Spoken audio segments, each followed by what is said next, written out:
Hi guys, welcome back. എല്ലാവരും ഓണം സെലിബ്രേഷനൊക്കെ എങ്ങനെ ഉണ്ടായിരുന്നു? എനിക്ക് ഇന്നലെ ആയിരുന്നു ഓണം സെലിബ്രേഷൻ. നെക്സ്റ്റ് ഡേ തന്നെ എനിക്ക് ക്ലാസ് ഉണ്ട്. അതെ ഗൈസ്, ഇന്നലെ എനിക്ക് ഓണം സെലിബ്രേഷൻ ആയിരുന്നെങ്കിൽ അടുത്ത ദിവസം തന്നെ എനിക്ക് ക്ലാസ്സിൽ പോകണമായിരുന്നു. കാര്യം നമുക്ക് ലീവില്ല. സ്കൂളിൽ പഠിക്കുന്ന ടൈമൊക്കെ തന്നെ ഓണം സെലിബ്രേഷൻ കഴിഞ്ഞ് പിന്നെ 10 ദിവസത്തേക്ക് ആ ദിശയിലേക്ക് പോലും നോക്കണ്ടായിരുന്നു, നമുക്ക് ലീവായിരുന്നു. പക്ഷേ ഇവിടെ അങ്ങനെയല്ല ഗൈസ്. ഓണം സെലിബ്രേഷൻ കഴിഞ്ഞ് അടുത്ത ദിവസം തന്നെ എനിക്ക് ക്ലാസ് ഉണ്ടായിരുന്നു.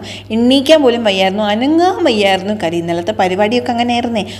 ഓട്ടം ചാട്ടവും ബഹളമൊക്കെ കഴിഞ്ഞ് വന്ന് കിടന്നപ്പോൾ തന്നെ ഒരു നേരമായിട്ടുണ്ടായിരുന്നു. പക്ഷേ നെക്സ്റ്റ് ഡേ നമുക്ക് പോയില്ലേ പറ്റത്തുള്ളൂ. ഒരു ലീവ് എടുക്കാനായിട്ട് എൻ്റെ മനസ്സ് കൊതിക്കുന്നുണ്ടെങ്കിലും നമുക്ക് ലീവ് കിട്ടത്തുമില്ല. അറ്റൻഡൻസ് മുഖ്യം. അപ്പം നമുക്ക് എന്തായാലും പോയേ പറ്റത്തുള്ളൂ. കണ്ണ് തുറന്നെങ്കിലും ഉറങ്ങാൻ പറ്റണേ ദൈവമേ എന്ന് പ്രാർത്ഥിച്ചുകൊണ്ടാണ് ഞാൻ പോണത്. കാര്യം നമുക്ക് ഉറങ്ങാൻ പറ്റുമെന്നുള്ള കാര്യത്തിൽ ഒരു സംശയം വേണ്ട, ഉറങ്ങാൻ പറ്റത്തില്ല.